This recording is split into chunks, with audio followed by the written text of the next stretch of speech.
confused and alone. I held on tight to the life that I knew, till it wasn't the life I remembered. Finally admitting I hadn't a clue, opened my arms in surrender. Burke, and welcome to Something Different. We were on the first of the year in January, and we missed one night because of the weather, and this is a makeup show, so we're very happy to be here with you tonight. We really love doing the program and having our guests, and I'm hoping tonight you will enjoy my guests as much as I enjoy knowing them and knowing what they do. I also want to tell you a little bit about me, and which I normally don't do. Again, I'm Shirley Burke, and I run a business called Esteem Institute. I work with and teach women, professional women, on how to feel better in their business suit as well as their birthday suit. I am a confidence coach. I am a self-esteem enhancer, and those words are the words that my clients tell me is what happens when they work with me. It is all about letting you know you matter. It's all about letting you know you matter. And we're going to talk a little bit more about that a little bit later, but I just wanted to share with you also, because we had this show, and I belong to several organizations. As a matter of fact, I'm president of several. One of them is River City Express Network. We are a CEN. And we want to add value. That's one of the things that you matter, grow your business, grow the membership of the organization, and to let people know that they matter. And this is part of that. I wanted you to hear from some of our members and what they do, and hopefully you can learn from it. It's going to be a fun show because it's fun topics that we're talking about. And the people are fun too. And they know that I like for people to introduce themselves and tell people about themselves. So my first guest is going to tell you a little bit about herself. She's going to tell you her name and just a little teeny bit about herself until we start our little conversation. This young lady.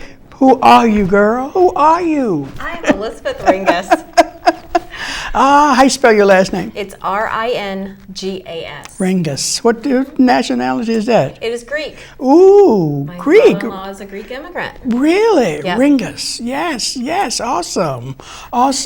Now, Elizabeth, how long have we known each other? Wow. 4 or 5 years. 4 or 5 years. Time flies. I swear, I believe the earth moving faster. It's not our age. No, it's the earth moving faster, Elizabeth. I promise you it is. So in River City about the same time. Okay. Yes. That is, what do you think about River City? I love that group of women. Yep. I look forward to seeing them, not just professionally, but because they really know me and what I want. Yes. And see, I like it for the same reason, but I came a couple of times and I came in the door and people talked to me. People spoke to me. People, had conversation in the line when you're getting the food buffet. And I came back again, same thing happened, and it was a different person, wasn't the same person. So I like that, because I go to organizations that I've been a member of for years, and the people hardly speak. That is not how you keep members. That is not how you grow your organization. Exactly. We're building relationships, and I had the same experience. I had never been to a networking group when I went to River City. Really? Oh, I had never been to one. I had no idea what I was walking into, and I had the same experience. People talked to me. They wanted me there, and they let me know. That's awesome, and we want people listening in. Tell them when we have our meetings. Our meeting's on the first Wednesday of every month at 7:30 a.m.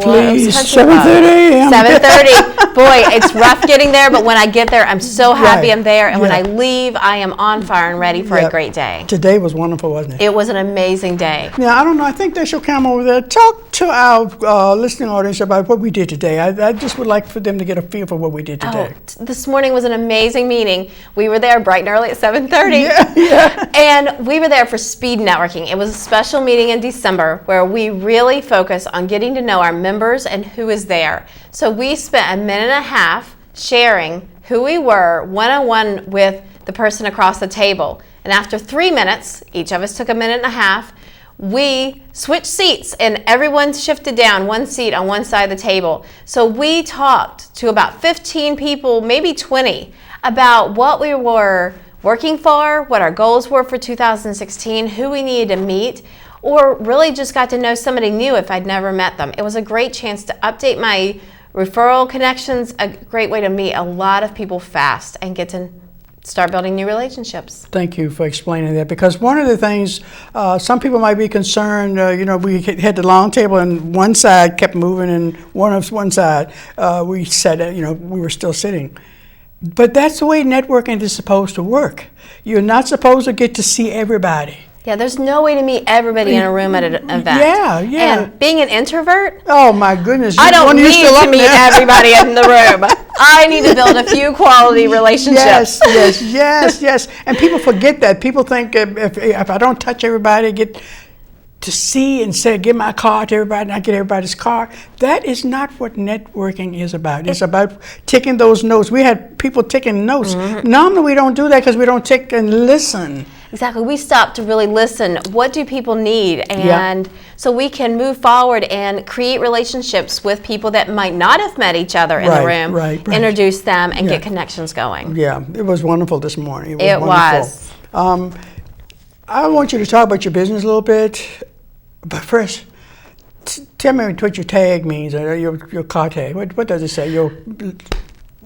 My car tag is at the heart of my life, because I work intentionally, play hard. Yeah. And I love what I do for work, but play hard is where my passion really lies. So what does the tag say? So my car tag says one coaster. One coaster. And yes, I have been asked. I've been asked many times if I collect drink coasters. No, she does I do not.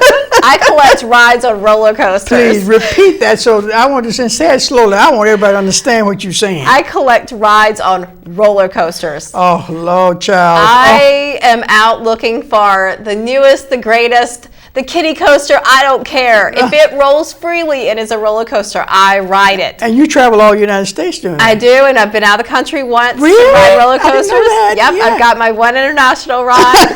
But my whole family does this. It's our passion that brings us together. Being a busy family, we are all over the place with different activities, and roller coasters are what brings us together. That's awesome. It's our conversation at the dinner table. It's our vacation. It is our passion. And we're members of American Coaster Enthusiasts, an international group of people who ride roller coasters. I don't know whether anybody in Richmond even heard of this. But when you told me, I got so excited because you were on something and it slowed down. What was that? Oh, Your family during our family vacation. Yes. We got our first evacuation, and we got a walk down, which means you get evacuated and have to walk down the ramp. And my kids were so excited; they had never evacuated a coaster before. That is something. Because I was evacuating with you scared. Oh my goodness, I'm glad I wasn't on that ride. But I just think that's so interesting. That is so interesting. It's definitely our passion. We want to live a life where we have fun, treasure the moments, and enjoy being together. Yeah. How many kids you have? I have 3 kids. 3 kids. You didn't count your husband, so I'll be so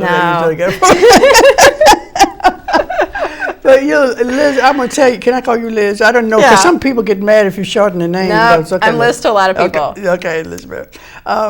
Tell our audience about your business. Did you start out in corporate America? I didn't. I actually started out in nonprofit. Nonprofit, okay. I did. I was a substance abuse therapist. Really? I started out of, that was my career. And I was working for licensure and really felt like that was my career path. How did you get into it? I mean, that was something you wanted to do? I actually got into it because of a job placement service when my husband got relocated. I had a background in animal behavior, not a very employable degree. Yeah, animal behavior. Yeah, if you based on what animal you're talking about. I worked with lemurs. It wasn't very employable. So a job placement service led me down the psychology route. I worked with people in substance abuse, loved it, went on to get higher education in therapy. It really enjoyed doing therapy, but after my second daughter was born, my mother-in-law and my husband and I had a discussion about we weren't having the quality of life we wanted. With me working full-time, I needed more flexibility to be able to be mom too. Yes. And so they encouraged me to start looking into my own business. It was something I had never thought about, never crossed my mind. Your mother-in-law and your husband. They did. They encouraged me to look into what I could do from home or just on my own hours. And so I started my own business. I'm working in home decor.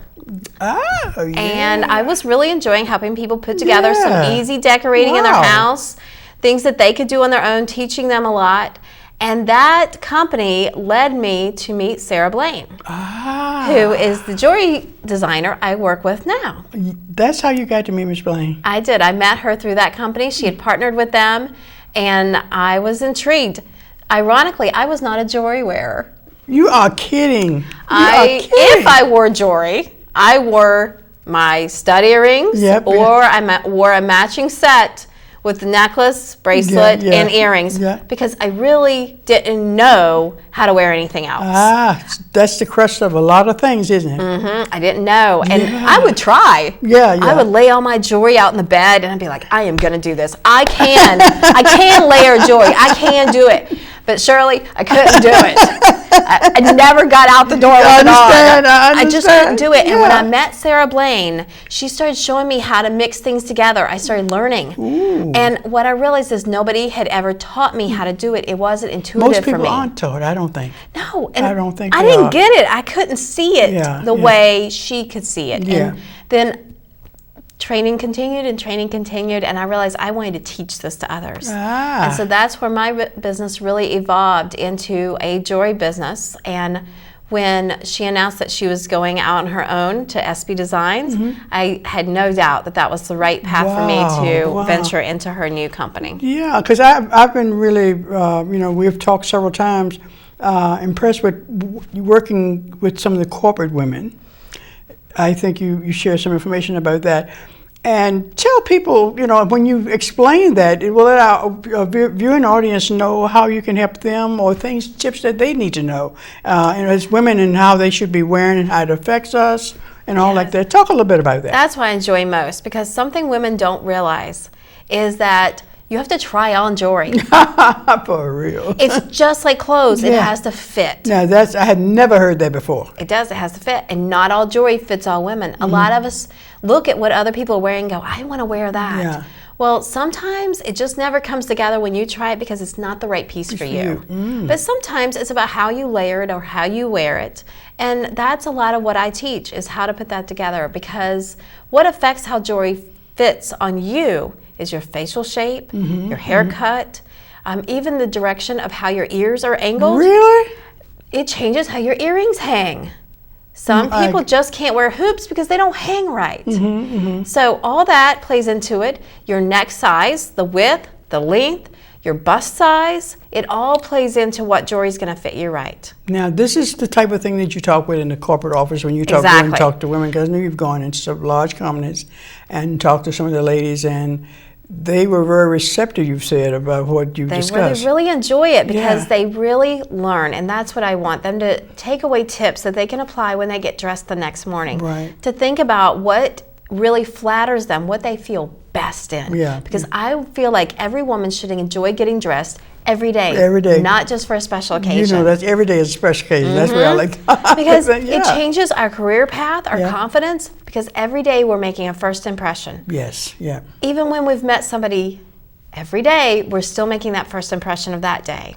That's so true. That is so true. And I know most people don't think about jewelry in those terms that you just expressed. Right, because we get dressed and we run out the door. We're in a rush. But it's like wrapping a package and forgetting to put the bow on it. We wouldn't give somebody a gift without the bow. It finishes it. And that's what accessories in general do, not just jewelry. Scarves, jackets, purses, shoes, and it's about the details on them. Making sure the shoe is polished and not scuffed and worn. Stopping and looking. It only takes a moment.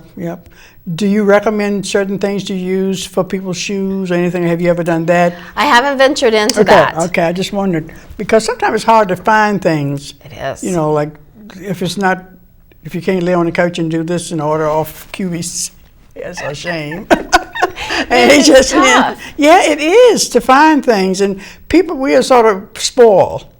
We get there right now. We want it easy and now. Yes. But that is really interesting in terms of the bow not being there, and dressing.